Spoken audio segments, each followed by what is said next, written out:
Mga kapatid, Gerard de la Peña po ng News 5 at nandito po tayo sa Arayat, Pampanga. Specifically dito po sa San Agustin Bridge. Dahil itong tulay na ito, kung nakikita nyo, putol. Opo, putol. 2018 pa ito sinimulang ipagawa bilang kapalit nga nitong existing na tulay na ito. Dahil ang problema, luma na ito, so kailangan ng palitan.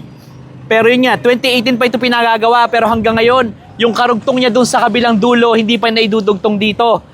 Kasi sabi ni Public Works Secretary Vince Dizon, kahit ang tagal na nitong nasimulan, papatsi-patsi yung budget na dumadating. In fact, last daw itong nabigyan ng pondo ay 2023 pa. At ang nakalagay pa dito sa signage dito, March 2026 ito matatapos. Pero at the rate that we're going, ay malabong matapos ito sa loob ng 2 buwan.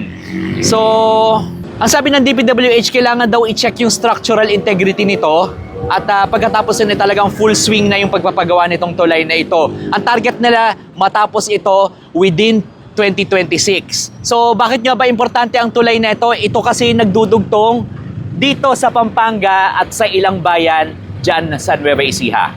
Kasama itong project na ito doon sa mga sinasabi ng DPWH na priority nila ngayong taon na matapos. Dahil napakarami nating unfinished na mga kalye at mga tulay. At ang gagamitin dyan ay ang savings na na-generate ng DPWH noong nakaraang taon. Dahil ngayong taong ito, mas mababa ang budget ng DPWH.